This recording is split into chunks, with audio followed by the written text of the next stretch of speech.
It's great seeing Jon dancing in the background there while that's going on. But yeah, we need to bring him on in a second. But before we get there, good morning, good afternoon, good evening, depending on where in the world you happen to be. My name is Christopher Harrison. This is Web Wednesday, the show where we bring on some really cool people to chat about all things web dev. And today, I'm thrilled to be joined yet again by Jon Galloway. It feels like we've done like a ton of content together over the years, and today he's going to be talking to us about Razer, which is a server-side component for MVC pages for setting up the UI. He's going to talk a little bit about why you might want to use it, how that syntax works, and a lot of tips and tricks to help get you started. But you didn't come here to listen to me talk about it. You came to listen to Jon talk about it. I'm working with a little bit of new software, so if things are a little bit sort of like buggy as we move around here and I like update the background real quick, I apologize for all of that. But in the meantime, Jon, thanks for coming back on again. Yeah, this is great. I'm always happy to join. Always happy to have you here. How's life? How's everything? Things are good. It's cooling down. We got some hail here, which in San Diego is like, what is this ice falling from the sky? It was pretty crazy. So, but yeah, things are good. Good. Yeah, for anybody who's not familiar with like the geography, San Diego's like bottom left-hand corner of the US. And even though it's against the water, ironically, it's very much a desert. So like that style of rain and so forth, it's just not common. You just don't see it all that often. Yeah, not at all. And we're busy lately. We're getting ready for .NET 6 to ship in November and .NET Conf coming up, and just a lot of cool, exciting things kind of building up around that. So. I love that. Yeah, we actually had Maria Nagaga on about, I don't know, maybe about a month and a half ago, 2 months ago. What is time anymore? But we had her on introducing Minimal API, which I'm like super excited about. I'm really jazzed to see like that style of syntax make its way into .NET. Yeah, absolutely. It's great to see it just kind of simplifying and removing extra code that you don't really need, and it's like, when you look at like file new project and it's like, do I really need 50 using statements and a namespace and all that? Can I maybe add that in as I need it? So I'm so glad for the work Maria and friends are doing on this. I agree completely. And you also, I know, had serverless conf this morning. What was what is serverless conf and what all did you talk about?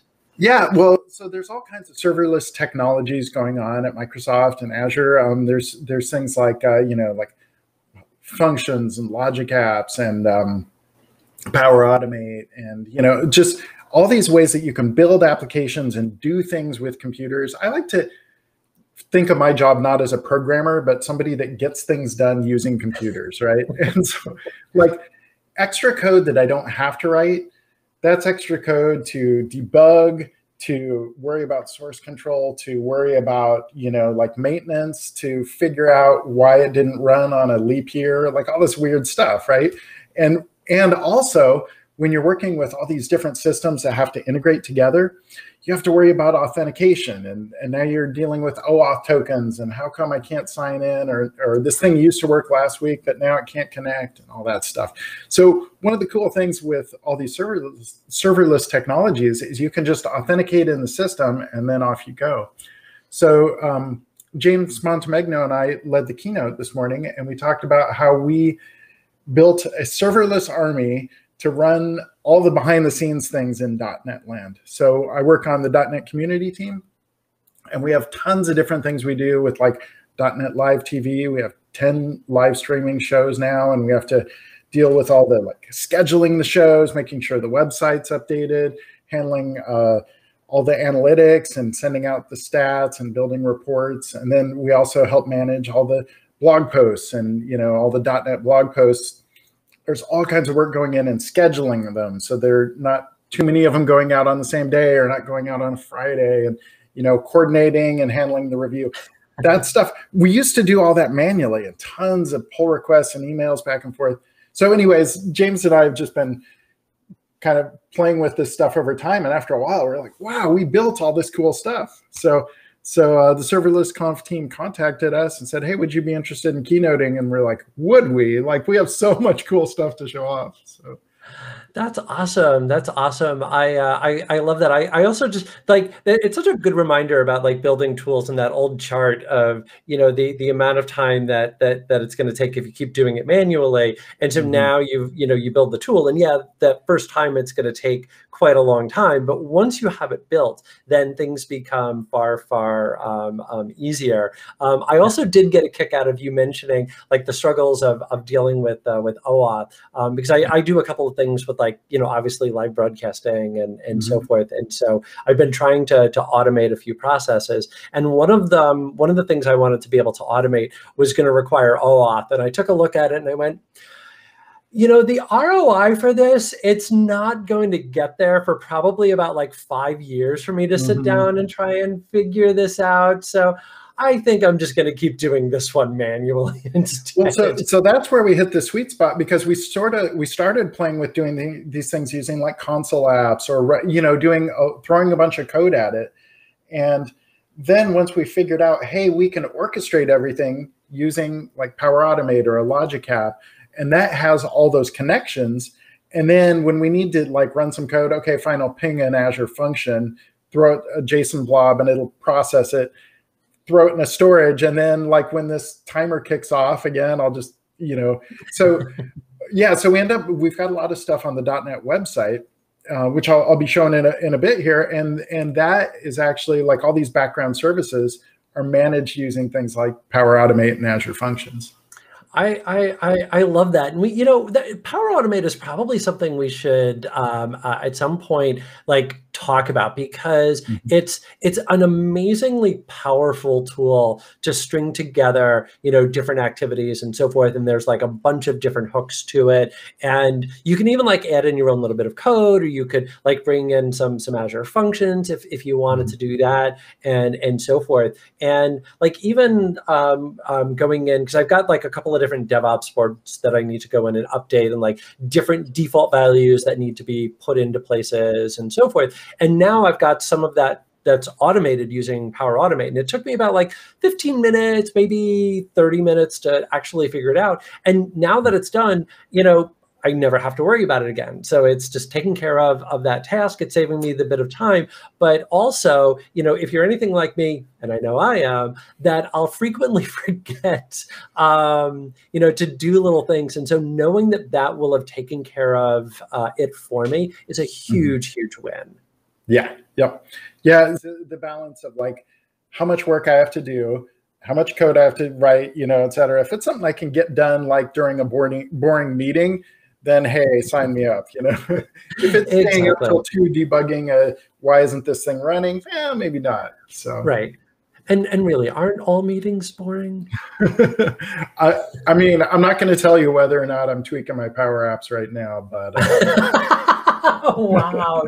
All right. Well, why don't we sort of transition awkwardly then into talking about Razer? So, yeah. What is Razer, and you know, maybe what is MVC as well?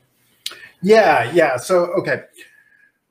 There's kind of a history lesson, which is interesting to some people and not to others, right? But ASP.NET started as ASP.NET Web Forms, and it was a very control-based way of building web applications. And over time, we wanted to have a little bit more separation of concerns, and so we have MVC. And MVC's been around for a while now, and it's very similar and inspired to things like Ruby on Rails, and you know, in Node land, you've got like Express and other things like that. But the idea is you have a controller, and then you have a view, and then the controller also uses model objects, and then a bunch of other things, services and things. But when you make a request, it hits the controller does some stuff, and it returns a view. And your view is really your kind of front end. So that's where you're going to put your HTML plus a little bit of extra code to say, here's how to update that HTML. So, and this right now, I'm talking mostly about server side, although the lines blur a bit when we move, because you can also use Razer with Blazor, which is a front-end technology. So when MVC first came out, it used the same web forms view engine. So it's a very kind of, there's a lot of extra syntax in it. It was very verbose. And later, Razer came out, and Razer is this kind of cool way of it's mostly HTML, and then you can put in as much C# code as you want. And so that is a language that's used both for MVC, so it's used for the views in MVC, but it's also used for Razer pages. So, and then now that Blazor is a thing, Blazor is a way of building front-end web applications. So you can compare it to like Angular or React. So it's a way of building with components and building front end and places where you're going to have a lot more user interaction in the browser. But that uses Blazor syntax as well. So okay, yeah. So what I like about it is it's a way that I can, I don't have to learn a new syntax for writing front end or server side. Writing that kind of front end code. And then it also is a nice way where I can leverage all my HTML knowledge and skills. So I don't have to kind of write some weird language that's going to be converted into HTML or something. It's just HTML with C# where I want it.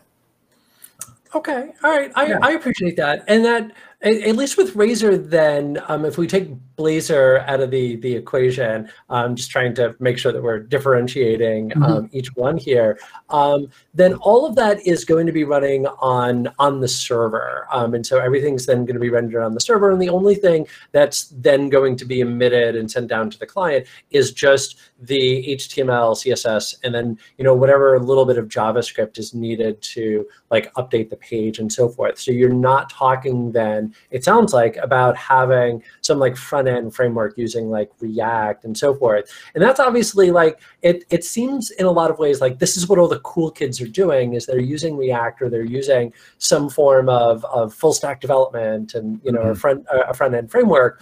Why might someone consider using MVC Razer and doing everything on the server side? Well, which is a great question. I think that a lot of it, there's a lot of good reasons. I actually have a favorite blog post that came out kind of recently from the 18F group and I may have shared it last time I was on. It's the 18F group that's actually consults for the US government. And it's industry professionals that, do like I don't know, sabbatical or whatever, where they work with government to advise them. They wrote a thing that said basically advice on simplicity and maintenance advantages of starting simple and only bringing in complexity as you need it. So the idea is that if you start by jumping directly into something like React or Angular, in a lot of cases, it's overkill, and it can slow you down in a lot of ways. So I'm actually trying to Google it up right now. Yeah. Google it using it. Yeah, so the idea here is that you want to start with the simplest architecture you can, and then you kind of build up as you go. So here, if I can, let me see if I've got 7 screens open now. I think you've got the right one. Cool. Yep, I'm ready to share it. Yeah, so this is their recommendation, and I'm partly sharing, like, these were all my deeply held beliefs beforehand. I'm only sharing it because now I can appeal to authority and someone else has written it up better than I explained it before. But they basically talk through the advantages of a simpler option. So cost-effective maintenance, accessibility, et cetera. There's all these things like, these front-end frameworks provide you ways to build accessible things, but if you just build web standard HTML, it's going to be accessible, right? So those are all those reasons. And then they talk through the layers of technology and what you can start with. So what they say is actually, if you can build a static website, then just do it. Like if you are building just information that doesn't change or changes very rarely, just do static. There's no server processing at all. There's no front end code. There's no code to go wrong, really, right? You're just serving information. And this is the old web, right? This is how Web 1.0 worked. It was just, HTML, JavaScript, maybe a little tiny bit, and then CSS and images. And then they kind of work through the things. Okay, if that won't work, then, so first start with static, then do server rendered, which is a lot of what I'm talking about here, which is Razer Pages and MVC. And then if that won't work, then try just, like a little bit of JavaScript. Don't immediately jump to, a full front-end framework. And then over time, if you need, to move to a single page application. So there's a lot of advantages with just kind of starting with what do I actually need? And I've worked with some code recently where it was a full React application. There's a whole build process. There's all this stuff, and here's all the I do npm install, and it takes a half an hour, and it's like I am updating like a tiny little block of text. Like, what are we doing here? It's crazy. So React and Angular are awesome technologies. They do so much cool stuff. They power so many neat things on the internet. Nothing against them, but the entire internet does not have to be React and Angular. I agree. No, that's fine. And like part of my get off my lawn sort of rant here is like, once and feel free to at me. That's fine. I will absolutely take this. Is like the fact that Webpack has to exist, and I'm not bashing Webpack specifically, but the fact that that has to exist means we've sort of lost the plot. Like if I have to write code just to get my code to emit to something, like we've lost our way here. And it's also like I openly admit I don't do Webpack. I know very little about it. That I will always use something like Vite or Snowpack or Parcel, something that's gonna do an auto bundling. And yeah, I'll have to go in and do some level of configuration. But I mean, like that's one thing. Like having to go in and update a JSON file and just tell it, hey, this is the tech that I'm using, or like this is where my source folders are and so forth. Like that's fine. Like I would be doing that even if I was, right-clicking on a project in Visual Studio and setting the properties for my build output. Like that's fine. But if I'm having to debug JavaScript just to get my JavaScript emitted, we've lost the plot here. Well, and it's the whole, going back even to some of the stuff we were talking about serverless, it's the work for the advantage, right? It's the return on my investment. And for a lot of things, it's like, do I really need like a whole build process? And do I need to manage a bunch of packages? And I need to do all this just to serve some mostly static content, or some content that's doesn't need that interactivity. So like as an example, I've got the .NET website up here. So this is a site I contribute to. We help build things. Now, a lot of this site, like we get millions of hits every month. Like and this site can't go down. Like we really, it's important. People need to be able to access the information here. They need to be able to download .NET and stuff. So there's a really good kind of balance in here. This is actually mostly built with Razer Pages with some backend services. But if you look at this site, like most of it, it's not that dynamic, and some of the parts that are really can be rendered on the server. I don't need to download a couple of megabytes of JavaScript to render this page to you. Like this, it's going to be the same. You come here next week, it'll look pretty much the same, So yeah, so and partly this is my I don't know how smooth of a transition it is, but in talking about like where Razer Pages and MVC fit in, like if you go to the .NET website. So here's our kind of ASP.NET section. So ASP.NET is just building web apps with .NET. And Blazor is pretty hot right now, partly because everyone's like super focused on front-end dev, and Blazor is a way that you can do front-end dev with .NET, which is pretty cool. There's also, like, if you look across the different types of web apps, this is some of the different stuff. And here you're seeing Razer pop up, right? So this is how there's Blazor for interactive, there's MVC and Razer Pages. And then this is that, that Razer syntax. And then, so this is something, where there's a whole syntax to it, but I think the best way to get into it is just kind of learn by doing. So we have some different, like learning materials on the site. This is, all sorts of different, some people learn with video or with tutorials or things. So we've got that all listed here. One thing that I got to contribute to recently is this Let's Learn.net. So Let's Learn.net, we did an event at the end of August, and this was a 2-hour course that I taught. And what I went through was this, this module here, Create Web UI with ASP.NET Core. So this course is mostly about Razer and about how to build things and how to do things like handle a simple form submission. So there's a little bit of back-end code.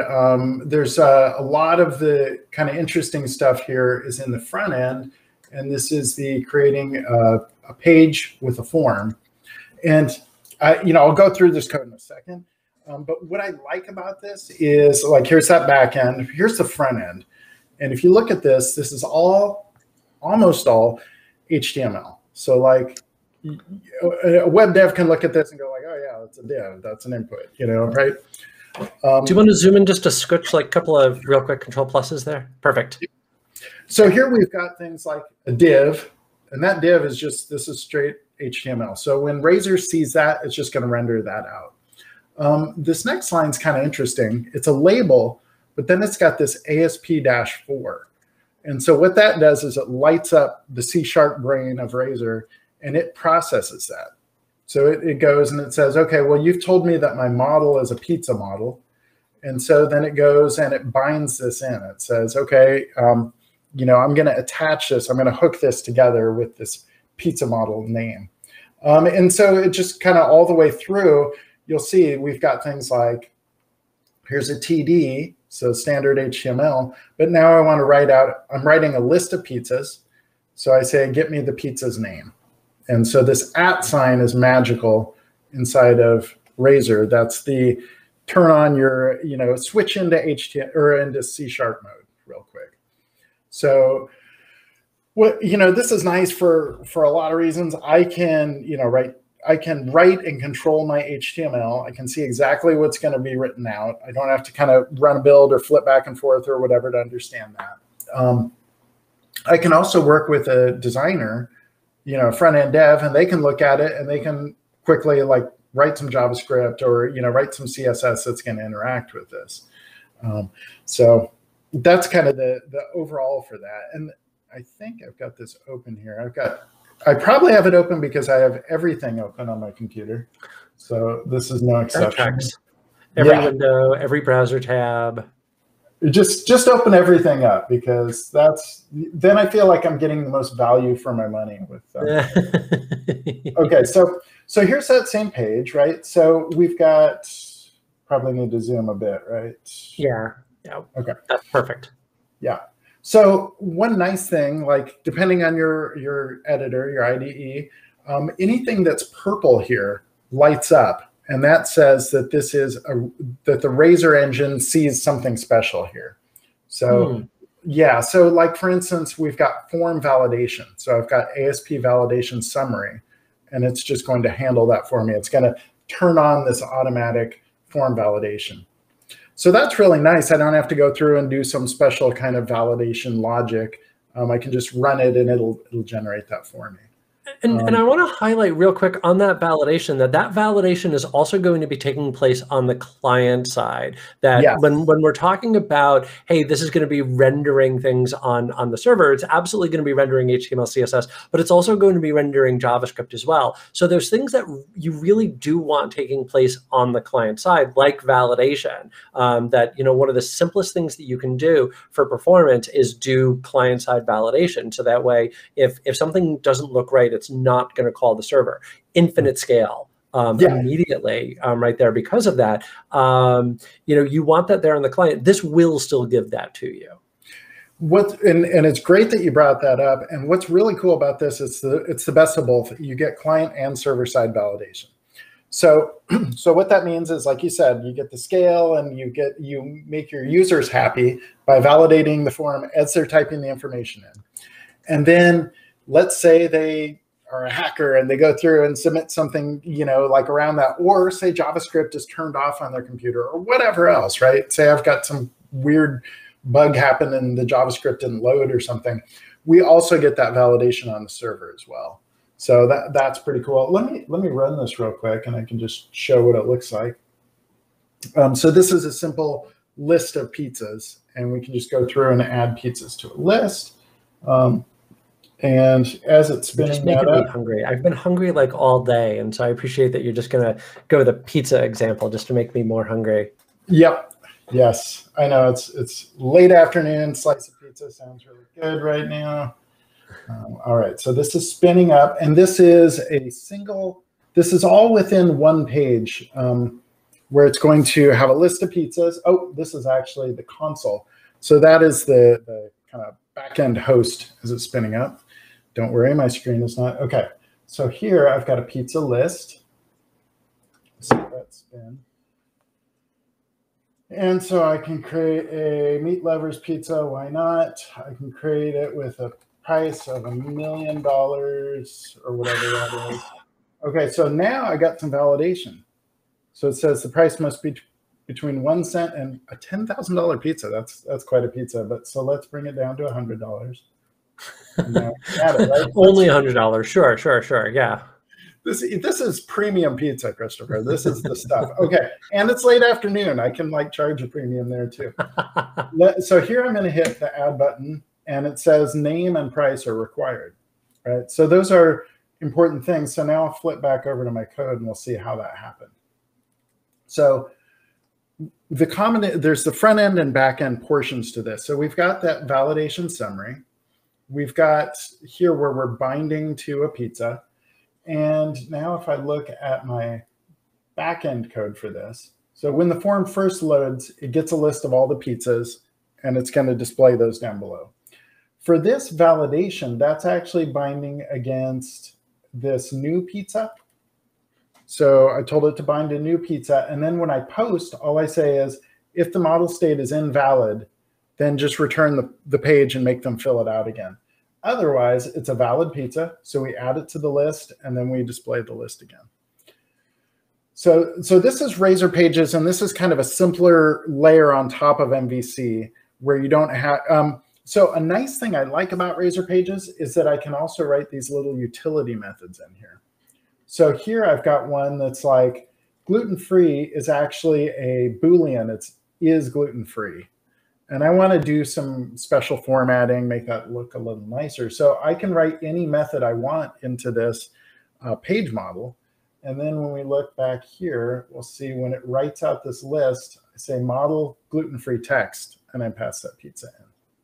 So it's a nice kind of level of it's mostly HTML, but then I can bring in whatever C# code I want there.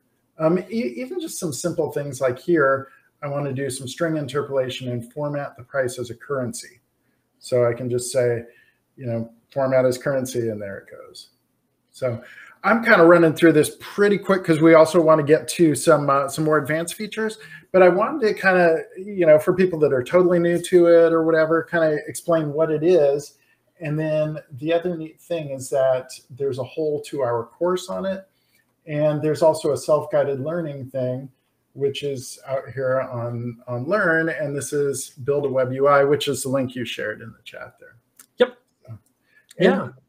I mean, this is brand new. This is updated with the latest stuff, and it's something I think you could probably get through in 45 minutes to an hour and get a pretty, by the end of this, you're building a form with validation, you're showing a list of information. So it's, I think, a pretty good start on Razer Pages. And Razer syntax. Yeah, I'd agree completely, and it's worth highlighting here that main paragraph is this module uses the .NET Core CLI and Visual Studio Code. So in other words, you can run this regardless of your OS. So you don't need to be running Windows to go through this. Yeah, absolutely, and that's a really key point, is that ASP.NET Core is built from the ground up to run everywhere, and so we have people. I develop on Mac and Windows. I go back and forth regularly. I deploy things to Docker and to Linux. It's all tested together. I've got team members on the .NET team that only work on Mac, or that develop, like Jeff Fritz on my team works on Ubuntu for the month of October. And so, yeah, it really is, it's not like you can make it work. It's like designed for that. So because of that, that's why we're building these Learn modules, like you said, using the CLI and using Visual Studio Code. So you'll see like all the examples in here will tell you what to type. You can go through and do them on Visual Studio, full Visual Studio on Windows if you want, but it's pretty easy to just go through and do this using VS Code and command line. So. I dig that. Yeah. And honestly, I do all my dev these days on WSL and in Visual Studio Code. Oh, pretty cool. Yeah. It's great, the variety. And it's neat that for the most part, you can make your own choice and you can switch back and forth. And I don't really have I couldn't tell you without talking to them which of my teammates are using what OS, because it all is the same thing, Yep. Yeah, it's fantastic. Things have definitely changed over the last handful of years. Yeah. So what we did with this is I was doing a lot of stuff during the month of July with Razer and Razer Pages, or excuse me, with August, leading up to that Let's Learn event. And, I was curious. I wanted to reach out to my team at Microsoft and just the .NET development team. And I asked them what some of their favorite Razer features were. And I got a whole variety of things. And I just kind of wanted to go through and share some of the top ones with you. So yeah, let's do it. So there's this post out on Dev2, and it's just favorite Razer features. And so I'm going to start with Scott Hanselman's, and he picked my favorite, honestly, which is, it's this super simple thing. You can just put cache, and you can cache anything, and it automatically will just cache that thing for that length of time. What's really cool with this, you can, you get that scale because at the back end, you don't have to do any work. It just serves that same cached page over and over. And it just caches the bit that's in that blob of text. So I want to show a cool example of that. And that is, if I go back to the .NET website and I go to community, and on the community page, we added in this conferences and events. So this just went live recently. James and I actually showed some stuff off at Serverless Conf about how we generate this list of stuff using some serverless technologies. But we're hitting some backend services. These two top ones come from a JSON file, which allow us to kind of go in and say, these are our top ones we want to feature. This is tomorrow, by the way. I hope people who are interested in IoT or just want to have fun, come see Cam Soper is going to be building some cool stuff. And then once the event's over, we're going to want to change this out. And so then we'll edit that JSON file. This stuff down below comes from a backend service using Azure Functions and stuff. So I don't want to hit these backend things too often. And I also want the page to be super responsive.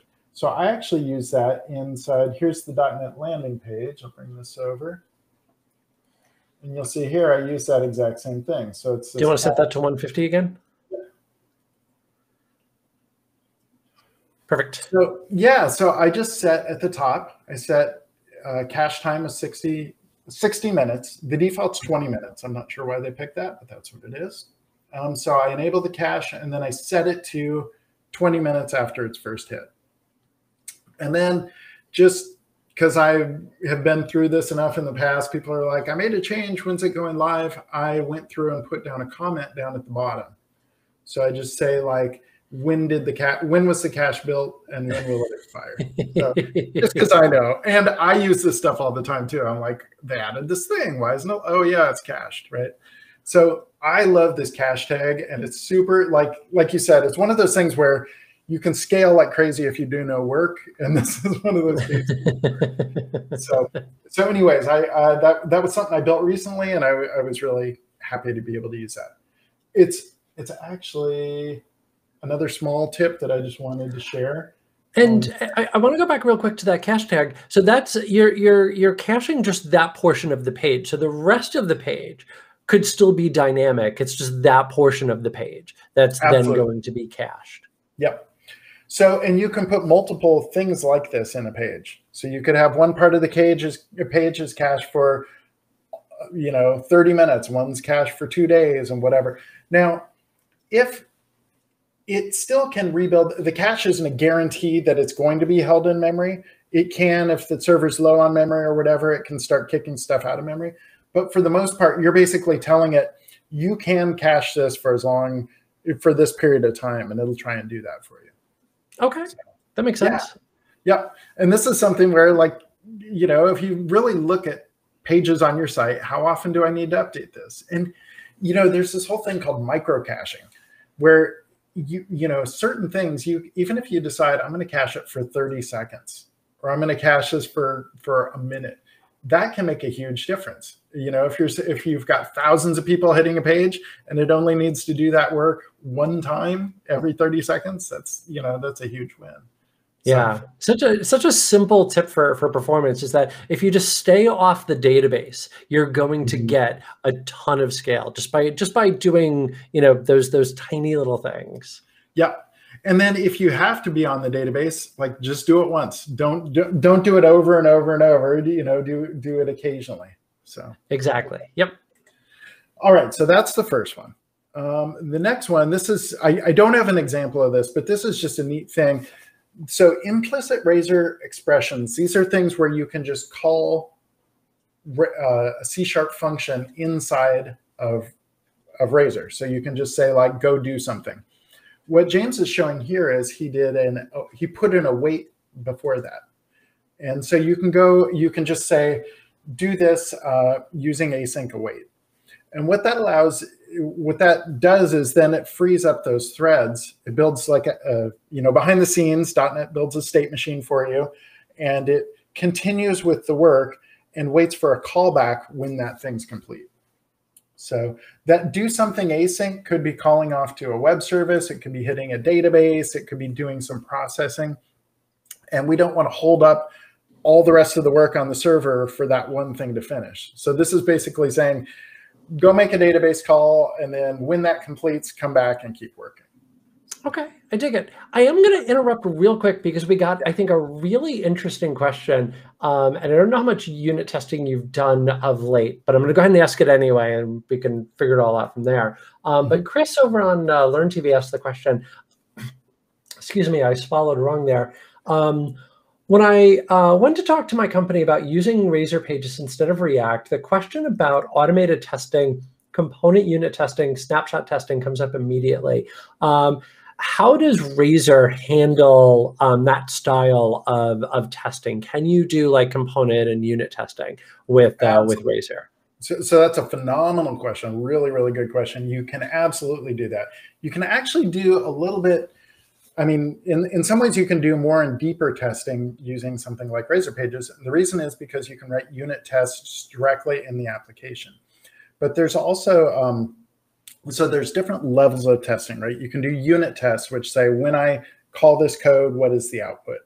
And then you can also work up to integration tests, which is kind of more in-depth stuff. But for that specific snapshot testing, there are a lot of good things for doing this, including some libraries. There's like Verify is one. There are several others that will do, that will basically say, here's the HTML I expect from this page, and what is the result? We actually do have, like, it's often this DevOps thing, it's a little hard to show, but we actually do tons of verification on the .NET website as it runs. So when I commit a pull request, or when I create a pull request, it does this verification, and then it tells me everything I did wrong. So yeah, and you know, so this is I'm going random here, but Docs, Microsoft, ASP.NET Core, Razer Pages, unit testing. I would hope that we have some docs on this too, like integrated tests. This is what I'm thinking of here. So, so this is the idea where you can go through and do integration tests. There's all different ways of doing this, but this is an example where you call into something and you say, I expect this result. What is it? So, okay. So, and that was part of the design for MVC and Razer Pages, is to be able to say, when I call this method, what is the result?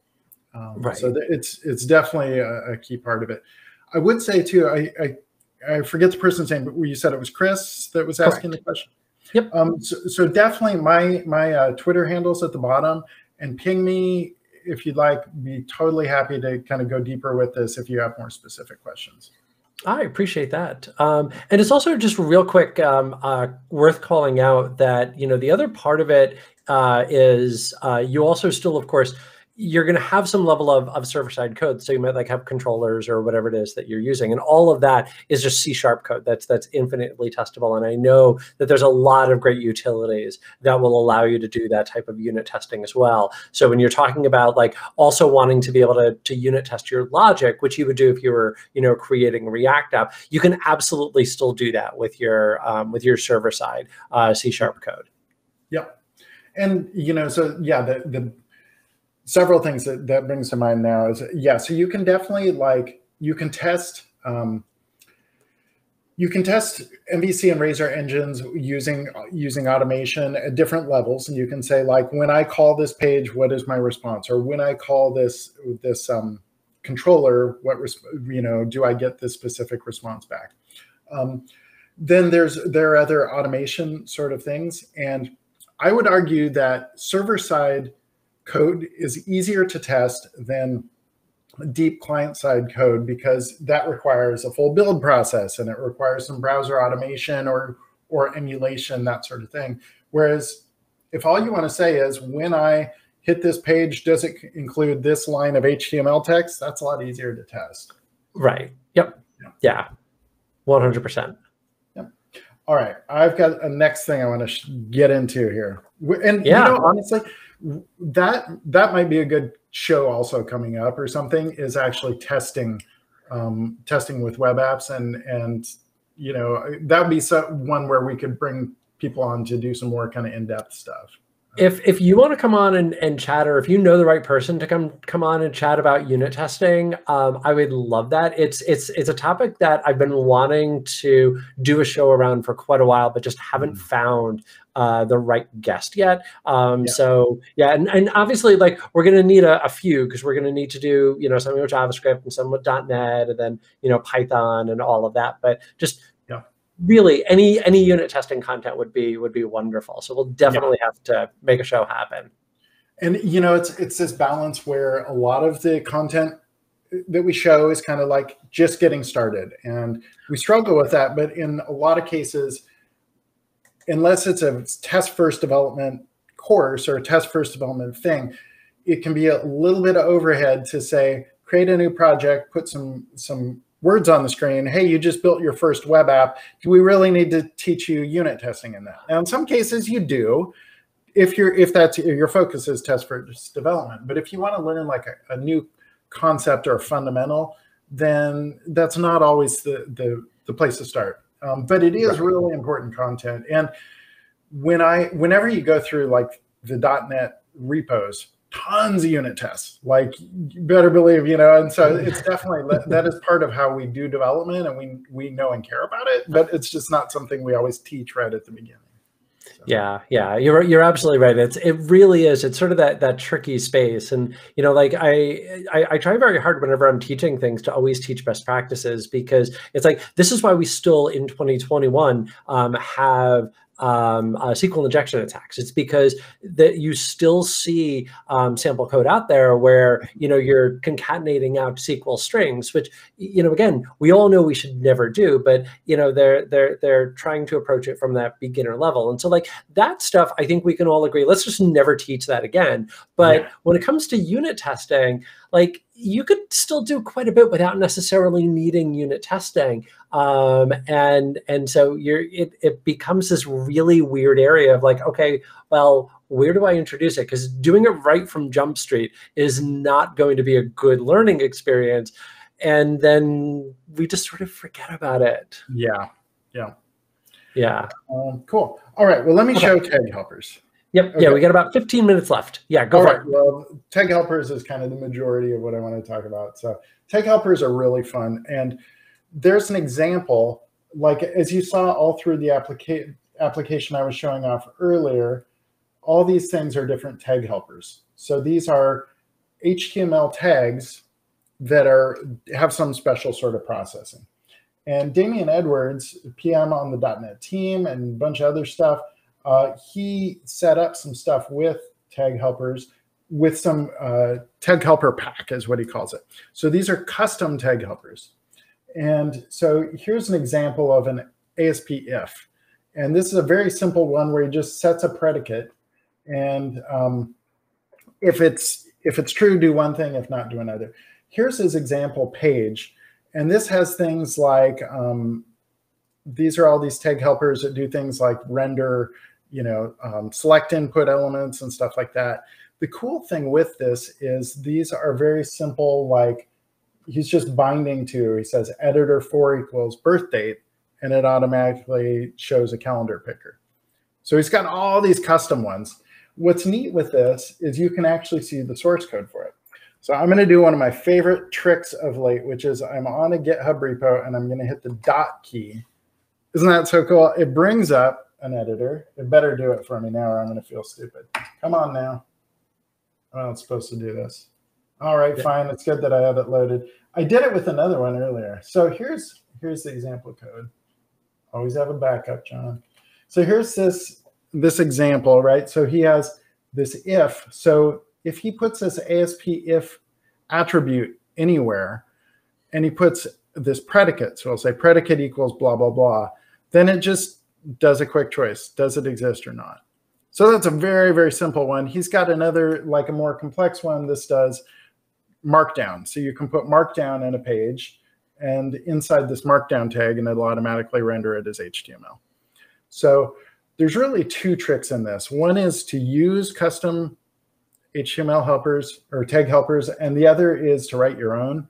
And it's really relatively easy to do that. I will give an example of one that we use inside the .NET website. So that page that I showed before was a list of all these different events in the community. And I wanted to make it so that you could see a list of them. So let me flip back to one of my 40 tabs. So here's the list. So I want to be able to hover over it and see the event info. And what was important with that, it needed to be accessible.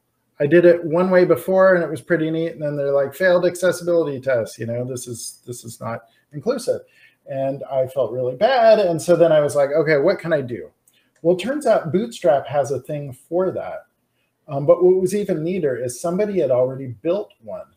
So there's a tag helper that turns on the Bootstrap, that little info thing.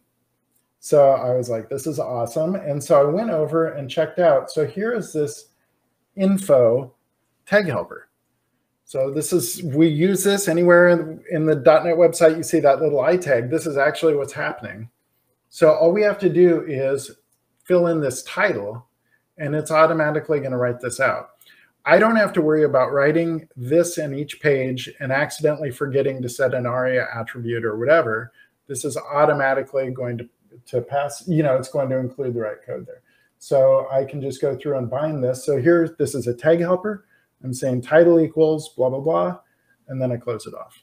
So I think this is a great example of Razer, tiny little bit of code, and it's able to kind of be reusable throughout the site. So that is a fancy thing. All right, let me keep flipping. I also just appreciate you making sure that the page is accessible. It's something where I have learned more about it recently. I actually signed up to write a module on writing accessible apps with ASP.NET Core, and I got to talk to people and learn, and it was really inspiring, kind of, to think about like how this would. It would do a lot of things. One, it would do the right thing by making it so that our pages were accessible to everybody. Anyone could get to it. And then two is learning that it would help everyone out. Like, obviously, if you do something that improves vision accessibility, of course you want to help blind people be able to use your site. But then also, sometimes I'm working in a place that's got a glare and I can't see my screen well. Or maybe my screen, I'm working on a computer that's just got a bad display. Or maybe I want to work on a site that can read something out loud to me so I can, do something else while I'm listening to it. So accessibility really makes the experience better for everybody, And so it's a really key like it's a requirement for any Microsoft websites, and it's something that I've gotten to learn recently and really appreciate. So yeah, Sarah Higley, who's on the accessibility team, joined for a Web Wednesday quite a while ago. So if anybody's like looking for more information, there we go. My Twitter handle is there. Hit me up, and I will happily share out that link. She's brilliant and just like really helped shed a lot of light onto that subject. So, I actually learned a ton from Sarah. Sarah was one of the people where I was like, teach me, I need to learn. And I wrote a module for MS Learn on accessibility with ASP.NET Core, and she helped review it. And then we did a Let's Learn event, and she helped teach that. So yeah, it's some really cool stuff. So. Yep. Yeah. So that is tag helpers. 9 minutes. Okay, I'm going to skip over templated components. That's a little more advanced. View helper components are interesting and a little confusing. But if you've got something in a website that you want to use throughout the site, so maybe you've got like shopping list and you want it throughout your entire website, any page you go to, you want to see stuff that's in your shopping cart. Or if you want to see, whatever it is, think about those like standard things you want anywhere in your site. So what's neat here, this is an example where it's a list of things, and then they've created a tag helper, a view component, and then they light it up in the page by saying, so they've enabled the view component to be displayed as a tag helper. And so the end result of this, I just want to like explain, it is a thing people can do. But once I create this view component, then I can just do this VC priority list. Okay. And so it lights up. So they have a whole thing on how to do this in the docs. Yes, it's definitely something where view components are something where once you need it, then you're like, this is perfect. This solves the problem. It's something I use very, very rarely. But the idea is it's like a partial, but it's something that you want to be able to use anywhere on the website. And you don't want to depend on that view or that page having information to be bound to. Okay. So it's separated. So if you think about MVC and you've got a page and then you're like, but I also want to include this other thing, but it's not in the model. So now you're kind of in this weird, like, oh, what do I do? And that's what a view component solves for you. So it's a thing that you can plug in throughout the site. So I might use that, like, I know this is the classic example, but I might use that for like a shopping cart, something that I just need to be able to add to any page. Okay. Yeah, shopping cart or like a status thing or sure. Whatever. Okay. A call out. So. Brady mentioned this, and I think this is neat, that once you can use inject pretty much anywhere. So ASP.NET Core has like configuration, and it's kind of floating around. And so here he just said he injected the iConfiguration, and then he's able to just call out to it. So you can also do that with services. So you can say like, I've got a service, and I can just say stat service and just call in and have it bind to that. So what's neat about this is I don't have to do anything extra in my page model. I can just directly inject that service into the page. Okay.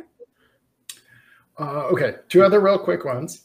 Razer class libraries. So Razer class libraries are basically, you can write a .razer file and now it's a component. And Jeff Fritz uses these in his tag helper pack. He uses these in his Blazor, what is it called? It's like Blazor helpers for web forms. And the idea is there's tons of people that have existing web forms applications like this, and they want to be able to move to using modern .NET. They want to use, .NET 5. They want all the cool hotness. And they want to kind of modernize their applications.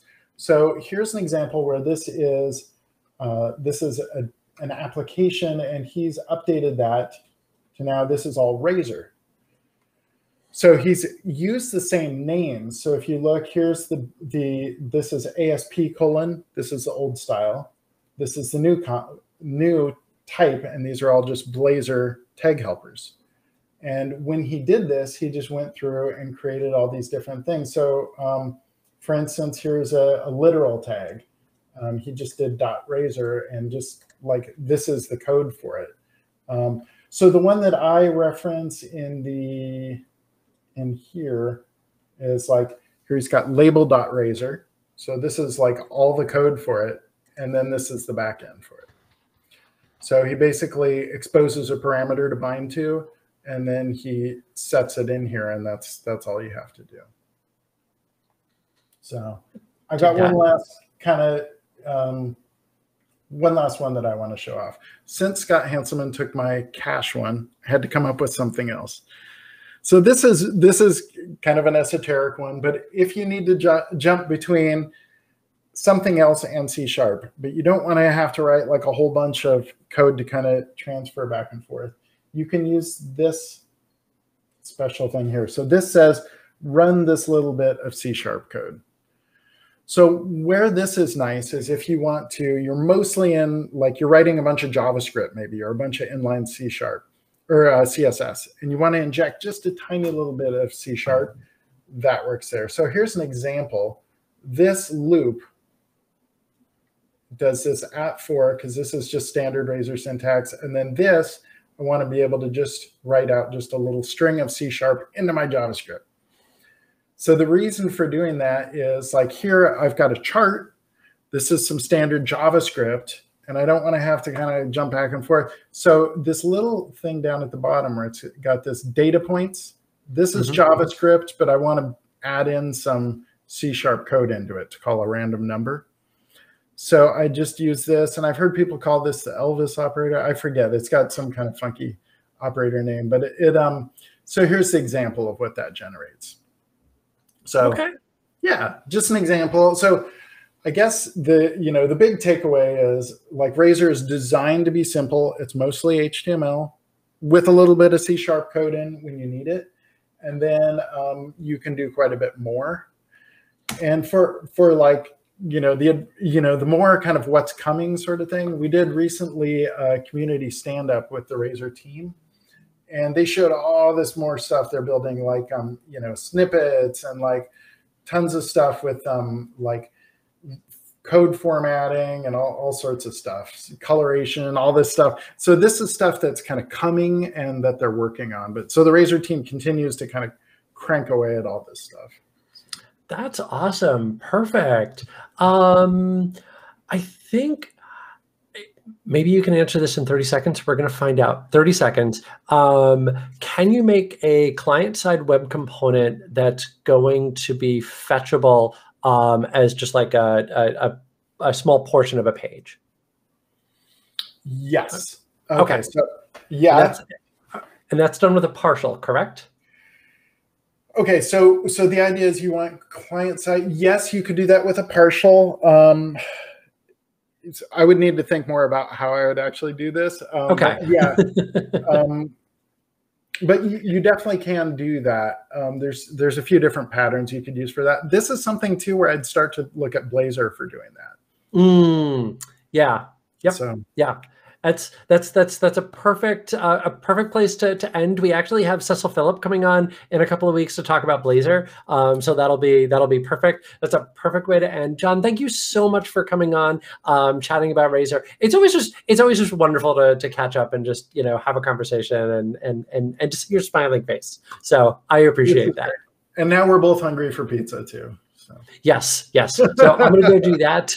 And everybody else, thank you for tuning in. This is Web Wednesday, and we're back again next week doing something, and I can't remember what. I should at some point, make a note of what it is that's next week so I could actually tease it properly. But just write it on your hand. There we go. Yep. All right. Thank you, everybody, for tuning in, and enjoy the rest of your Wednesday or your Thursday, depending where you happen to be. Bye. Thanks, everyone.